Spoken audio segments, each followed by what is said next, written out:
अस्सलाम वालेकुम नाजरीन। इस एपिसोड के आगाज में हम देखते हैं कि सगोत में शहनशाह साहब घोड़ों के पास आ रहे होते हैं कि एक तरफ से अलाउद्दीन साहब भी उनके पास आ जाते हैं। शाहीन साहब पूछते, अलाउद्दीन साहब हम किस सोने से महसूलात अदा करेंगे? अलाउद्दीन साहब कहते, सरदार का काम खुफिया है शहनशाह साहब। शाहीन साहब पूछते, क्या ये हमसे खुफिया भी राज है? अलाउद्दीन साहब कहते, ऐसा लगता है कि खुफिया है शहनशाह साहब। किसी दौरान एक जानब से औची साहब अपनी बेटी चोलपान के हमरा आ रहे होते हैं। चोलपान औची साहब से कहती, बाबा होशियार रहें। औची साहब कहते, फिक्र मत करो बेटी। और फिर औची साहब और अलाउद्दीन साहब अपने अपने घोड़ों पर सवार होते हैं। चोलपान कहती, आपका सफर महफूज रहे अलाउद्दीन साहब। अलाउद्दीन साहब कहते, ए वल्ला, और साहब वहां से रवाना हो जाते हैं। जबकि इस दौरान हम देखते हैं कि फातिमा खातून को जहर का असर होना शुरू हो जाता है और उसे चक्कर आने शुरू हो जाते हैं। फलादियुस भी उसे दूर से देखता है और परेशान होता है। फातिमा एक जगह पर बैठ जाती है तो फलादियुस कहता, जहर अपना असर दिखा रहा है, और फातिमा की जानब बढ़ने ही लगता है। इस दौरान यगीत उसके पास आता है और उसे देखकर कहता, फातिमा खातून क्या आप ठीक हैं? फातिमा कहती,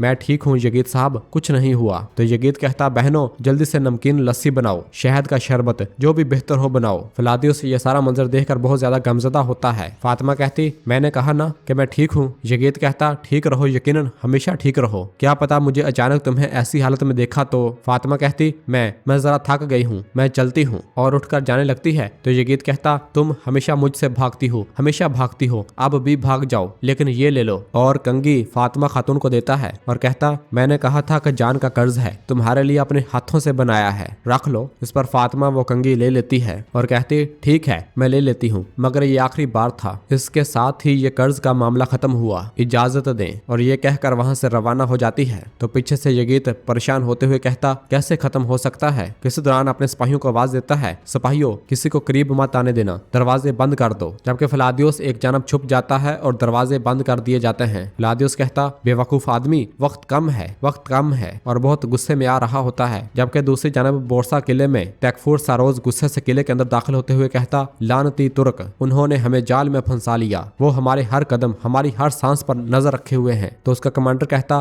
गोदामों में गंदम का एक दाना नहीं बचा जनाब, अगर मदद ना आई तो। सारोज गुस्से से कहता, आएगी आएगी, मैं मदद का कोई रास्ता निकाल लूंगा। तो कमांडर कहता, फलादियुस शायद हमारी निजात का जरिया बन जाए जनाब। तो सारोज कहता, अगर फलादियुस का दिमाग और दिल हमारे साथ है तो मुझे डर है कि कहीं वो अपने बाप और भाई के इंतकाम के पीछे ना पड़ जाए। तो कमांडर कहता, उम्मीद है ऐसा नहीं होगा, अवाम परेशान है, कुछ लोग तो हथियार डालने का सोचने लगे हैं। तो सरोज गुस्से से कहता, हथियार डालने का? जलील कुत्तो, हम बरसों से बोरसा के लिए लड़ रहे हैं, हथियार डालने की बात कहां से निकल आई? और फिर कहता, देखो मैगनोस, इन्हें बता दो मैगनोस, अगर इस मामले के आखिर में मौत भी हो तब भी मैं बोरसा इनके हवाले नहीं करूंगा, मैं उरहान से ये जंग नहीं हारूंगा। तो मैगनोस कहता, जो हुक्म जनाब, और वहां से रवाना हो जाता है। जबकि तैकफूर सारोज बहुत परेशान होते हुए कहता, तुम किस जहन्नम में हो फलादियोस, तुम किस जहन्नम में हो? जबकि इधर सगोत में फलादियोस निहायत परेशान होते हुए कहता, मुझ पर तुम्हारी जान का कर्ज है, मैं इसे चुकाऊंगा फातिमा, हिम्मत रखो। और फिर जल्दी से भागता हुआ घर की छत पर चला जाता है और खिड़की से अंदर दाखिल हो जाता है। जबकि इधर फातिमा अपने कमरे में मौजूद होती है और पानी से अपने हाथ धो रही होती है। उसकी सांसें उखड़ रही होती हैं कि एकदम वो जमीन पर आ गिरती है और बेहोश हो जाती है। जबकि इसी दौरान फलादियुस जैसे ही कमरे का दरवाजा खोलकर अंदर दाखिल होता है तो फातिमा जमीन पर गिरी पड़ी होती है।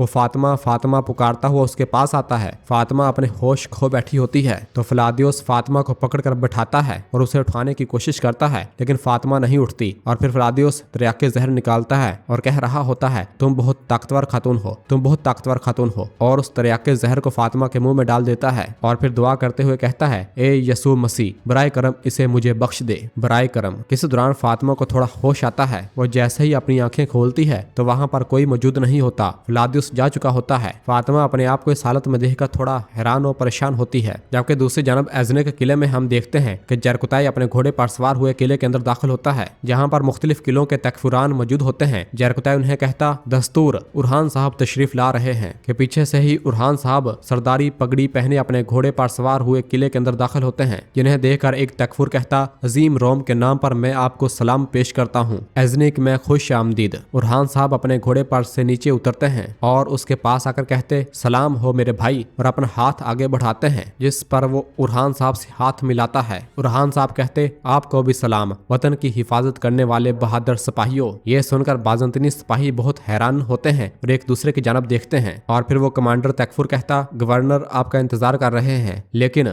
आप और आपके सिपाहियों को अपनी तलवारें बाहर छोड़नी होंगी। उरहान साहब कहते हम अपने अल्फाज को अपना हथियार बनाने आए हैं, किसी का दिल न तोड़ें। और फिर जरकुताए उरहान साहब और बाकी साहब अपनी अपनी तलवारें अपने सिपाहियों को थमा देते हैं। उरहान साहब कहते हम जो तहाइफ लाए हैं बराए करम इन्हें कबूल करें। तो वो तैकफुर उस गाड़ी की जानब देखता है जिस पर बहुत से तहाइफ होते हैं और कहता है आइए चलें, और उरहान साहब को लेकर अंदर दाखिल होता है। उरहान साहब एजनीक किले में से होते हुए अंदर की जानब जा रहे होते हैं, जबकि दूसरी जानब अब्दुर्रहमान, दुमरुल और बाकी काई सिपाही एक जगह पर घात लगाए बैठे होते हैं और वो देखते हैं कि बाज़ंतीनी सिपाहियों का काफिला वहां से गुजर रहा होता है। बालाबान कहता मुझे मालूम नहीं था कि एजनीक बोरसा से ज्यादा मालदार है, जरा इन संदूकों को तो देखो। जिस पर दुमरुल उसे देखते हुए कहता जरा इन नजरों को तो देखो, आंखें देखो, संदूक देखकर हैरत से फटी की फटी रह गई हैं। तुम जानते हो ना कि हम ये संदूक अपने लिए नहीं ले रहे। तो बालाबान कहता मेरा सोने चांदी से कोई काम नहीं मेरे भाई, तुम ये क्या लगाते हो कि ऐसी गुलाब की खुशबू आती है। तो अब्दुर्रहमान गुस्से से कहता खामोश, हम यहाँ तफरीह के लिए आए हैं क्या? अपने फर्ज पर ध्यान दो सिपाहियों, तैयार हो जाओ, वो करीब आ रहे हैं। और फिर सब उठ खड़े होते हैं और अब्दुर्रहमान तीरंदाजों से कहता है तीर अंदाजो। तो तीर अंदाज अपने तीर खींच लेते हैं और फिर अब्दुर्रहमान अपने कुल्हाड़े से एक रस्सी काट डालता है तो एक दरख्त उस काफिले के सामने आ गिरता है। कितने में ही तमाम तीर अंदाज फौरन अपने तीर बाज़ंतीनी सिपाहियों पर छोड़ देते हैं, जिससे बड़ी तादाद में बाज़ंतीनी सिपाही हलाक हो जाते हैं। और फिर दुमरुल, बालाबान और बाकी तमाम काई सिपाही बाहर निकल आते हैं और उन बाज़ंतीनी सिपाहियों पर हल्ला बोल देते हैं। जो भी उनके सामने आता है उन्हें काटना शुरू कर देते हैं। अब्दुर्रहमान बहादुरी के साथ अपना कुल्हाड़ा चला रहे होते हैं और कई बाज़ंतीनी सिपाहियों को एक ही हल्ले में मौत के घाट उतारते ही चले जा रहे होते हैं, जबकि कंत्राले भी अपनी दोहरी तलवार चला रहा होता है और बहुत से बाज़ंतीनियों को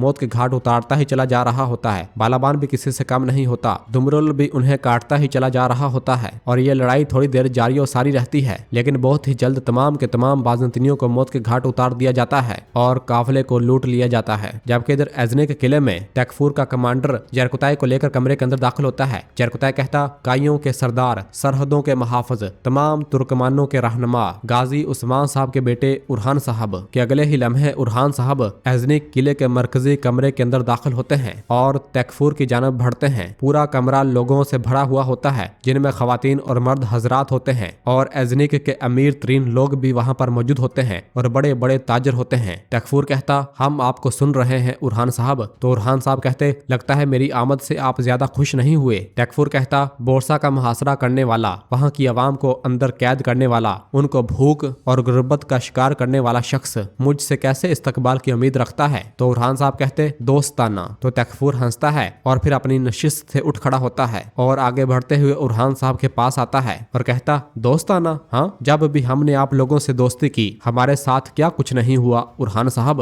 उरहान साहब कहते मशहूर तुर्क सूफी मौलाना रूमी फरमाते हैं जो गुजर गया वो कल था मेरी जान, आज कुछ नया कहने का वक्त है, मैं भी इसलिए यहाँ आया हूँ। और फिर सबसे मुखातब होकर कहते ए अजनीक के लोगों, जैसा कि आप जानते हैं हम बोरसा के साथ हालत जंग में हैं। हम बोरसा के साथ दोस्त थे मगर दुश्मन हो गए। क्यों? क्योंकि बोरसा के गवर्नर ने हमारे बढ़ाए हुए दोस्ती के हाथ को झटक दिया, हम पर हमले शुरू कर दिए, हमारे काफिलों को लूटा, उसने हमारे पास जंग के सिवा कोई रास्ता नहीं छोड़ा। तो तैकफुर कहता उरहान साहब ये कहानियां आप हमें क्यों सुना रहे हैं? उरहान साहब कहते मेरे लिए दोस्ती बहुत अहमियत रखती है, इसलिए मैं यहाँ तक चल कर आया हूँ और अब मैंने फैसला किया है, अब से आप मेरे दोस्त हैं। ये सुनकर तैकफुर कहता क्या आपने अकेले ही फैसला कर लिया मेरी दोस्ती का? उरहान साहब कहते मैं अपनी दोस्ती और दुश्मनी का फैसला अकेले कर सकता हूँ, मैंने इसमें कोई रुकावट नहीं देखी। तैकफुर कहता इतना लंबा सफर बेकार तो नहीं किया है ना, मैं आपकी पेशकश सुनना चाहता हूँ। उरहान साहब कहते मैंने सुना है कि आप बोरसा की मदद करने की तैयारी कर रहे हैं, बोरसा जल्द ही फतह हो जाएगा। यह सुनते साथ ही वहाँ मौजूद तमाम लोग बहुत परेशान हो जाते हैं और एक दूसरे से कहते ये कैसे हो सकता है। पूरे कमरे में शोर हो जाता है तो खलील बुलंद आवाज से कहता खामोश खामोश हो जाओ। और फिर उरहान साहब कहते तुम ना तो इस मामले में पड़ोगे, ना सिपाही, ना कोई और चीज मुहैया करोगे, वरना जब बोरसा गिरेगा तो वो एजनिक पर आ गिरेगा। तो तैकफुर कहता शायद आपने एजनिक की हिफाजती फसीलों पर गौर नहीं किया उरहान साहब, जो इन पर चढ़ाई करने आता है वो इन्हें कभी रास्ता नहीं देती। उरहान साहब कहते दरवाजे से निकलते ही हर तरफ हम हैं, ना सफर कर सकेंगे ना तजारत, आप कुछ नहीं कर सकते। मेरा मशवरा है कि आप बोरसा के मामले में दाखिल ना हो, मैं भी आपके लिए रास्ते खोल दूंगा, आजादी से अपनी तजारत करें, अपने शहर में आजादी से रहें। रहें, बोरसा की तरह अपने लोगों को भूख और गुर्बत का शिकार न होने दें। तो तकफूर कहता, जैसे बोरसा आपका हो गया हो, आप ऐसे बात कर रहे हैं जैसे जब चाहे एजनिक भी ले लेंगे उरहान साहब। उरहान साहब कहते, ए एजनिक वालो, मैं यहाँ दोस्ती का हाथ बढ़ाने आया हूँ, आप सब गवाह हैं। मैं आप सब के सामने एक बार फिर पूछ रहा हूँ कि आप बोरसा को मदद जाएगी या नहीं जाएगी। इस पर सब खामोश रहते हैं। जबकि दूसरी जानब जंगल में काफिले को लूटने के बाद बालाबान जब संदूकों को खोलता है तो वो सोने के सिक्कों और बर्तनों से भरा हुआ होता है। ये सब देखकर कंतराली कहता, इन सोने के सिक्कों से आधा एजनिक खरीदा जा सकता है। तो दुमरुल कहता, वल्ला, इन सिक्कों से पूरा एजनिक भी खरीदा जा सकता है, मगर जाहिर है सोच विचार तो करनी पड़ेगी। तो बालाबान कहता, तुम मत सोचो दुमरुल, तुम्हारा यह अखरोट जितना दिमाग सोचने के काबिल नहीं है। यह सुनकर दुमरुल गुस्से से बालाबान की जानब बढ़ता है तो कंतराली उसे पीछे हटाता है। और फिर इसके बाद बालाबान जैसे ही संदूक को उठाने की कोशिश करता है तो वजनी होने की वजह से उसे उठाया नहीं जाता। यह देखकर दुमरुल हंसने लग जाता है और कहता है, क्या हुआ, तुम्हारी कमजोर ताकत जवाब दे गई। तो बालाबान कहता, इस बाज़ंतीनी काफिर की कमर भी मजबूत निकली, उन्होंने इतना सोना कैसे लाद लिया। तो अब्दुर्रहमान कहता, तुम जिन्हें मजबूत कह रहे हो वो सब अब जमीन पर लेटे पड़े हैं। और फिर इसके बाद कंतराली बालाबान और दुमरुल से कहता, तुम दोनों उरहान साहब के पास जाओ और उन्हें खुशखबरी दो। अब्दुर्रहमान कहता, हम इतना सोना लेकर घूमने वाले तो नहीं है, जो उरहान साहब ने कहा वही होगा। जबकि इधर एजनिक किले में तकफूर उरहान साहब से कहता, बाज़ंतीनी कभी तुर्कों के सामने सर नहीं झुकाएंगे, बाज़ंतीनी तुम्हारा अंजाम बनेगा। उरहान साहब कहते, हमारे खिलाफ आने वाले कितने ही कमानदार मट्टी में मिल गए, कितने ही किले फतह हुए, कितनी माएँ, कितने महबूब, कितने ही बहादुर गम से निढाल हो गए। तो तकफूर कहता, मगर बोरसा कायम है। उरहान साहब कहते, मैं एक साबर इंसान हूँ गवर्नर। तकफूर कहता, हरगिज नहीं, तुम नहीं जानते कि तुम्हारे सर पर क्या मुसीबत आने वाली है। उरहान साहब कहते, मुझे नहीं मालूम कि मेरे सर पर क्या आएगा, लेकिन एजनिक तुम्हारे सर पर आन गिरेगा। तो तकफूर कहता, बात खत्म हो चुकी है। उरहान साहब कहते, जब तक मैं खत्म न कहूँ ये खत्म नहीं होगी। मेरी बात गौर से सुनो, मैंने दोस्ती का हाथ बढ़ाया, तुमने कबूल नहीं किया, यहाँ मौजूद सब गवाह हैं। अब मैं बरियुज़ जमा हूँ, जब वो दिन वो वक्त आएगा तो तुम्हारा जो कुछ भी है मैं तुम्हारी आवाम में मैं बांट दूंगा, मैं इन्हें गुलामी से आजाद करूंगा। और फिर कहते हैं, ए एजनिक के लोगों, जो कोई मेरे वतन में पनाह लेगा इसकी जानो माल को नहीं छुआ जाएगा, जो कोई मेरे परचम के साए तले पनाह लेगा इसके मजहब को नहीं छेड़ा जाएगा, जो अपनी जिंदगी मुझे सौंपेगा वो मेरे सर का ताज होगा, लेकिन जो कोई इसके साथ खड़ा होगा वो नुकसान उठाने वालों में से होगा। अलविदा।